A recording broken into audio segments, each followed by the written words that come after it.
So let's get into the second segment of our 9 whiskeys to build your home bar with, and we're going to get started with the Larceny Small Batch.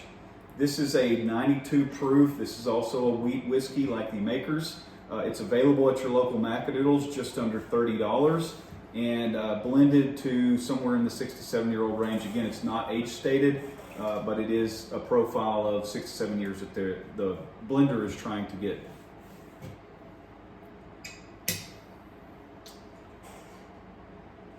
Get the sweetness right off the bat on that nose. Yeah, it's definitely sweet. It is not, on the nose at least, not as sweet as the Maker's Mark. It's a little more subtle and a little bit more of some savory notes, some butter, toffee, maybe even some nuttiness. Yeah, and I get some oak and spice in the background. Fair amount of oak. This is for 92 proof. It's also got a lot of, I would say, aromatics to offer.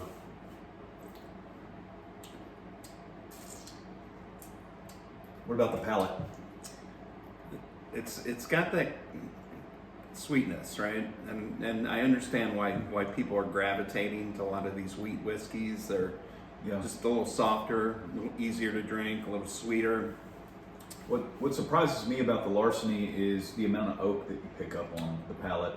I agree, Don. I think, distinctly different from the Maker's Mark. The Larceny, while it brings that sweetness, it also has a little bit more bite on the back end. Yeah, absolutely. It has a little more spiciness, and overall a little more, I would say maybe a little more complexity than the Maker's Mark does. The Maker's is a little bit more of a straightforward flavor. And you don't pick up maybe quite as much wheat on the Larceny, in my opinion, as you do on the Maker's, but it's definitely still there and very similar. It does drink, obviously, it's 2 proof points higher, and it does drink like it's a little bit higher than the Maker's Mark. Overall, again, it's a under $30 whiskey that is readily available. At times we've had store picks, barrel picks that are a single barrel offering of it that are a great value, and we'll, I'm sure, have more of those. So pick up the regular bottle if you don't have it at home today, and add that to your collection. And I think, Don, as we taste whiskeys, one of the things we like to do is to compare and contrast. So, I think pairing the Maker's Mark and the Larceny as 2 wheated bourbons is a case study in similar whiskeys with very distinct differences. Yeah, absolutely. Be a lot of fun to sit at home with your buddies and pour these 2 together and do exactly what we're doing. Just talk through it. So what are we drinking next, Chris? Next up, Don, we've got the Elijah Craig Small Batch. Kentucky Straight Bourbon, 94 proof. For those of you who've been drinking whiskey for a while, 5 or 6 years ago, folks at Heaven Hill took the 12-year age statement off the Elijah Craig bottling. Still generally thought to be a blend or a small batch of 8 to 12. Yeah. And this one is available at the Macadoodles stores under 30, right? Yeah. Just under $30 a bottle. Sorry, I closed that up for you. I should have left it open. No problem. I can open the bottle. Yeah, you can probably. I'm impressed with your mad skills. Do a little bit here. So again, I think, one of the things, just to remind the viewers, this was my second bottle after Maker's Mark was the first one I ever tried. Elijah Craig, the 12-year age stated, was in the old, a little bit more squatty bottle. And when I first had a taste of it, one, very, very different from the Maker's Mark, obviously. It's not a wheated bourbon. It's a 4 proof points higher, and it's a little bit older aged, generally speaking, than the Maker's Mark. So it had a lot of different profile. What are you getting on the nose there? Yeah, it's interesting to me, Don, because I think the nose here on the Elijah Craig is a little bit more complex or layered than some of the other whiskeys we've tried so far. So I'm picking up a hint. It's got some of that sweetness, maybe some fruit notes like the 4 Roses, but also some of those dessert-like qualities, maybe some vanilla, some oak, a little sweetness. Yeah, really, as you get over, and my experience has been, as you get over the 8-year age range, which again, they're trying to blend this in the 8 to 12, even though they took the 12-year age statement off of it. As you get into this age range, the whiskey starts to pick up a lot more depth and complexity, and particularly you start to be able to pick up some of those dried dark fruits that give it a new layer of complexity that you're not going to find on some of the other younger whiskeys that are available. So I think this is absolutely in the lineup that we've got for everybody. To me, one of the most underrated, overlooked. If you don't have this or haven't had it, you absolutely, if you love bourbon, you need to go out and get a bottle of Elijah Craig right now. And you need to do that at your local Macadoodles store, of course.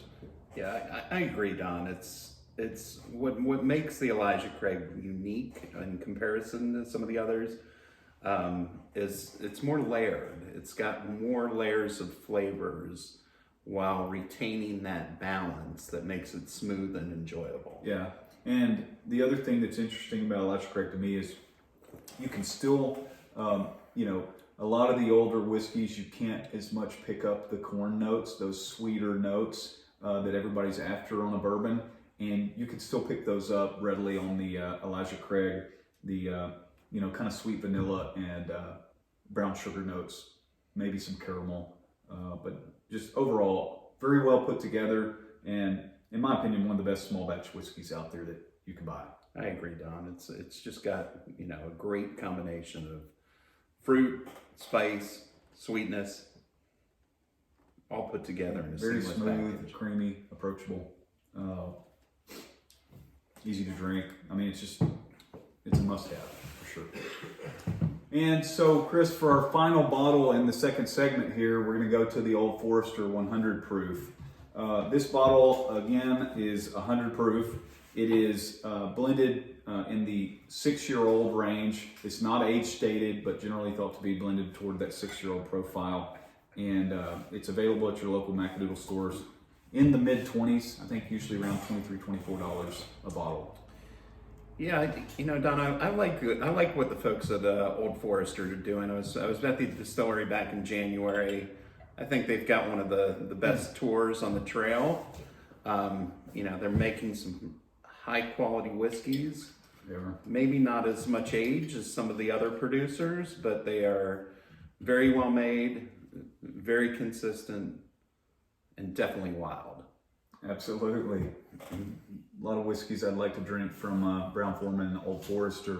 I like the new bottles as well. They've done a lot to kind of refresh the lineup and add to.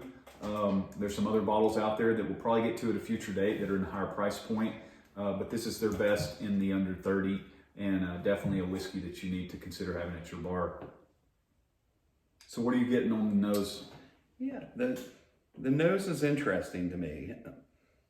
I get some fruit, maybe some caramel. Yep, I can see that. I definitely pick up some darker notes on this, like a coffee or a chocolate, which I think is in the distiller notes on the website. It's something to me that sets the Brown-Forman bottles apart. The Old Forester bottles have a different note than a lot of the other bourbons do. Yeah, I see, that coffee chocolate kind of mocha flavor is coming through for me. Yeah, definitely. It's a little more, to me, it's a little more on the palate even than it is on the nose. You can definitely pick it up on the nose. Yeah, very smooth, especially for slightly higher proof at 100 proof. And, it's still very smooth, very easily drinkable.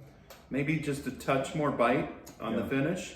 Yeah, but there's a creaminess on this one as well that some of these others do not have, especially the younger, the 4 and 6-year-old whiskeys that we're going to go over. Again, I think it's blended towards that 6-year profile, but to me it almost, maybe it's the proof point on it. It drinks a little bit older than some of the other ones that we're looking at. I agree, and it's interesting. I'm just picking up on the finish here.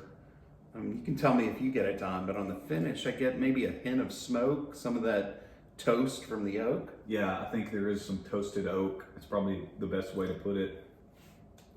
Overall, for a bottle in the 20s that's not age stated, that you can find on the shelf every day, again, I think people would be surprised by the complexity, the depth of flavor that it offers. Yeah, I agree, Don. All three of these whiskeys are, they're from highly reputable producers.